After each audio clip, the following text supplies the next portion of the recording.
छोटियाँ लेके बकरियों के पीछे मत भागें, इनको अपना आदी करें। आपके जितने जानवर आदी होंगे उतना बेहतर रहेगा। तो अगर आपका गब्बन जानवर है वो ज़्यादा गंदम खाने के बाद वो हीट में भी आ सकता है, रिपीट हो सकता है यानी कि। तो इन सब मसाइल से हमने किस तरह बचना है, क्या प्रोटोकॉल फॉलो करने हैं, क्योंकि जब बकरियां बाहर निकलती हैं दाने खाती हैं तो होता क्या है कि जब इन्होंने ज़रूरत से ज़्यादा गंदम खा लेनी है, इन्हें डायरिया भी लग सकता है, इनका पेट भी रुक सकता है। अस्सलाम वालेकुम, welcome to our YouTube channel Haidari goat and dairy farm. उम्मीद करते हैं जी आप और आपके सभी जानवर खैर खैरियत से होंगे।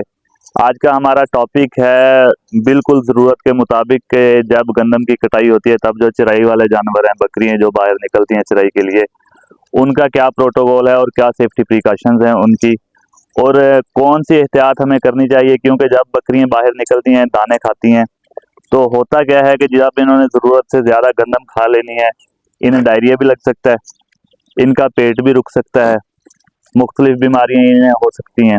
तो उनसे हमने बचना किस तरह है। ज़्यादा गंदम खा के कोई भी जानवर जो है वो, अगर आपका गब्बन जानवर है वो ज़्यादा गंदम खाने के बाद वो हीट में भी आ सकता है, रिपीट हो सकता है यानी कि। तो इन सब मसाइल से हमने किस तरह बचना है, क्या प्रोटोकॉल फॉलो करने हैं, और कौन सी चीज़ें हैं जो खिलाकर या पिलाकर जानवर को आपने बाहर निकालना है, और कौन सी ऐसी चीज़ें हैं जो आपने इनको वापस ले जाने के फ़ौरन बाद नहीं देनी वहाँ पर जाके। सबसे पहले आपने देखना है कि जब आपने जानवरों को फार्म से बाहर निकालना है या आपने अपने बाड़े से बाहर लेके आना है चराई के लिए, तब आपने क्या करना है। तब आपने करना यह है कि जानवरों को अपने को अच्छी तरह पानी पिलाना है और पानी पिलाकर इनको खाली पेट बाहर निकालना है। क्योंकि अगर जानवरों ने आपके जितने भी जानवर हैं जिन्होंने पेट भरा हुआ होगा वो बाहर आकर अच्छी तरह खाएंगे नहीं और आपको तंग करेंगे। उसके बाद आ जाता है गंदम खाने वाला सेटअप। क्योंकि जब नई गंदम होती है, नई गंदम के नुकसान ज़्यादा होते हैं, और नई गंदम खाने के बाद जानवरों को अफारा हो सकता है, जानवरों को डायरिया लग सकता है, मुख्तलिफ बीमारियां। और अफारा जो है ये एक जानलेवा मर्ज है, सभी को पता है कि अगर अफारा जानवर का आप ख़त्म नहीं कर सकते हैं या जानवर का पेट रुका हुआ है वो आप नहीं ठीक कर सकते हैं तो जानवर आपका एक्सपायर भी हो सकता है। तो जब आपने बाहर ले आना है उसके बाद एक बहुत ही रेयर केस आता है, वो मैं आपको बताता हूँ गंदम के खाने के हिसाब से। साहब एक कोई पूरा सिट्टा था गोल सिट्टा पूरा हो जरा। साहब एक डाली पूरी लेके आते हैं गंदम की, उसके बाद मैं आपको समझाता हूँ कि क्या सेटअप है इसका। ये बहुत रेयर केसेस आते हैं मगर जानवर अक्सर इसकी वजह से एक्सपायर भी हो जाते हैं। अच्छा जी, ये देखें, ये है एक गंदम की डाली। इसको जब भी जानवर खाएगा, जानवर इसको उठाएगा इस साइड से, यहाँ से जानवर उठा के खाना शुरू करेगा और फिर ये एंड तक खाएगा।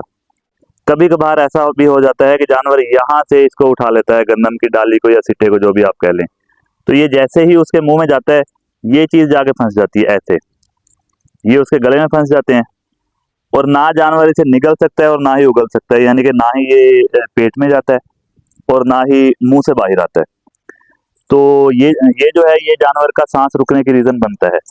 अगर ऐसा कोई केस आपके पास आ जाए, ये रिसेंटली अभी कुछ दिन पहले हमारे यहाँ पास ये एक बकरी एक्सपायर हुई है इसी केस की वजह से। तो अगर आपके पास कोई ऐसा केस आता है तो आपने बिना देर किए जो भी आपका डॉक्टर है, और डॉक्टर हमेशा अथेंटिक बंदा बुलाइएगा, अताई डॉक्टर मत बुलाइएगा, जिसका एक्सपीरियंस हो और जिसे मेडिसिन का पता हो, तो उसे बुलाएं और उससे ट्रीटमेंट करवाएं कि ये सीटा या डाली गंदम की जो है इसको बाहर निकाला जाए या पेट के अंदर ये बकरी के जाए, क्योंकि ये बहुत सीरियस केस आ जाता है। उसके बाद हम देखेंगे जी, जानवर जब आपने यहाँ पर चराई पर लेके आए हैं उसके बाद हमने देखनी है पगडंडियाँ जो दरमियान में बनी हुई होती हैं। जिस तरह ये पगडंडी है जिसके ऊपर अभी मैं खड़ा हुआ हूँ, यहाँ पर इस साइड पर भी गंदम थी और इस साइड पर भी गंदम थी। ये सेंटर में अक्सर ये होता है कि जहरीली जड़ी बूटियाँ निकल आती हैं और वो ठहरी हुई होती हैं, बकरियाँ उन तक पहुँच जाती हैं, तो वो जहरीली जड़ी बूटियाँ भी अक्सर जानवर खा लेते हैं। वो जड़ी बूटियाँ खाने के बाद ये होता है कि जानवरों के मुंह से झाग आना शुरू हो जाती है। झाग निकालते निकालते जानवर खाना पीना छोड़ देते हैं या जानवर आपके एक्सपायर होने के नज़दीक पहुंच जाते हैं। उसके लिए क्या ज़रूरी है, उसके लिए ये ज़रूरी है कि जी आपने अपने फार्म पे एट्रोपिन इंजेक्शन लाजमी रखना है, एट्रोपिन सल्फेट जिसमें हो। तो वो इस तरह की जहरीली जड़ी बूटियों के लिए या कोई जहरीली चीज़ जानवर को काट जाए तो उसके लिए बहुत अच्छा एंटीबायोटिक होता है। ये बात होगी जी जहरीली जड़ी बूटियों की। उसके बाद जानवर को जब आपने यहाँ से बाहर से जानवर गंदम खा के जा रहे हैं तो इनको पानी बिल्कुल नहीं देना। पानी अगर आपके बाड़े में पड़ा हुआ भी है तो वो जानवरों के पहुंचने से पहले उसे उठाएं और उठाकर गिरा दें कहीं साइड पे कि जानवर आपके पानी बिल्कुल ना पिएं। जानवरों को आपने तकरीबन कम से कम 2 घंटे रेस्ट देना है। जानवरों को ऑब्जर्व करें अच्छी तरह के जानवर आपके जुगाली कर रहे हो बैठकर, ठीक है। जानवर आपके फ्रेश नजर आए आपको बिल्कुल। 2-2.5 घंटे जब गंदम को वो अच्छी तरह हजम कर लें जुगाली करने के बाद, उसके बाद आपने इनको पानी पिलाना है। अब होगा क्या, अगर आप पहले पानी रख देते हैं तो जो इनके मैदे में दाने गए हुए हैं जैसे ही पानी के साथ वो गीले होंगे तो वो दाने जो हैं वो फूल जाएंगे। गंदम जैसे इनके मैदे में फूलेगी तो इनके पेट रुकने के चांसेस हो जाते हैं। पेट रुकेगा फिर बहुत सीरियस किस्म के इश्यूज आपको फेस करने पड़ेंगे, उसके बाद आपके जानवर ठीक होंगे। ठीक हो गया जी। नंबर 2 पे आता है जी कार्मिनेट मिक्सचर। कार्मिनेट मिक्सचर अपने फार्म पे लाजमी रखें। अगर किसी जानवर को आपको नजर आता है कि ये पेट का दर्द फील कर रहा है तो उसका पेट का दर्द खत्म करने के लिए आप उसे कार्मिनेट मिक्सचर दें। कार्मिनेट मिक्सचर हमेशा अच्छी क्वालिटी का रखें, वही बेहतर रहेगा आपके लिए। उसके बाद आता है अचार। जानवर का अगर पेट रुक गया है किसी भी जानवर का आपके और उसका पेट चलाना है, एक तो उसका एनीमा भी होता है। एनीमा पर हम कभी अलग से वीडियो मुकम्मल बना देंगे। तो पेट अगर रुक जाता है किसी जानवर का, जानवर को अफारा हो जाता है, जानवर का पेट फूल जाता है, तो उसे आप अचार खिलाएं। अचार खिलाएंगे और सरसों का तेल जो आपने अचार में डाला हुआ होता है वो पिला दें और थोड़ा बहुत उसके नाक को लगा दें, तो उससे जानवर का अफारा बहुत जल्दी खत्म हो जाता है। ठीक है। तीसरी बात आ जाती है डायरिया, कि अगर जानवरों ने बाहर से गंदम ज्यादा खा लिया और उनको डायरिया हो गया। अगर जानवर को डायरिया हो जाता है गंदम खिलाने के बाद और आप बाहर जानवरों को रेगुलर बेसिस पे लेके आ रहे हैं, तो आपने करना ये है कि डायरिया रोकने की दवाई फौरन से आपने नहीं देनी। ये बात मैं रिपीट कर रहा हूँ कि आपने फौरन से जानवर का डायरिया नहीं रोकना। अगर आप फौरन से डायरिया रोकेंगे उसका नुकसान आपको ये होगा कि जानवर के पेट में जो एक्स्ट्रा दाने हैं वो पेट में रह जाएंगे, डायरिया जानवर का रुक जाएगा। उसके बाद जानवर को अफारा हो सकता है, गंदम ज्यादा इकट्ठी होने की वजह से जानवर का पेट रुक सकता है, फिर आपको उसका पेट चलाना पड़ेगा, उसके लिए फिर आपको डायरिया लगाना पड़ेगा। इसलिए बेहतर ये होता है कि आप इसको, अगर डायरिया किसी जानवर का आपके लग गया है और जानवर आपके बाहर से गंदम खा रहे हैं, तो उनको कम से कम 1 दिन मुकम्मल यानी कि 24 घंटे उनका डायरिया चलने दें। उसके बाद आप उनको डायरिया रोकने की मेडिसिन देंगे। ठीक है जी। और जानवरों को आप अगर धूप में कोशिश करें कि जानवरों को मत निकालें, सुबह निकालें और 2-2.5 घंटे की चराई के बाद जानवरों को वापस ले जाएं। हम ये आज जानवरों को इसलिए लेके आए, वरना हम बाहर कम बेश निकालते हैं जानवरों को, क्योंकि ये टॉपिक ऐसा था जिस पर वीडियो बनाना बहुत ज़रूरी थी। इस पर अगर हम वीडियो नहीं बनाते तो हो सकता है कि बहुत सारे लोगों को जो है ये इश्यूज फेस करने पड़ते जो हम आज बता रहे हैं और इनका सॉल्यूशन बता रहे हैं। तो अगर आपने जानवरों को निकालना है, सुबह निकालें ठंडे टाइम, और शाम को आप जानवरों को निकालें 5 बजे के बाद, तो बेहतरीन टाइम होता है, सुकून से जानवर चराई करते हैं। उसके बाद जानवरों को आप वापस लेके जाएं।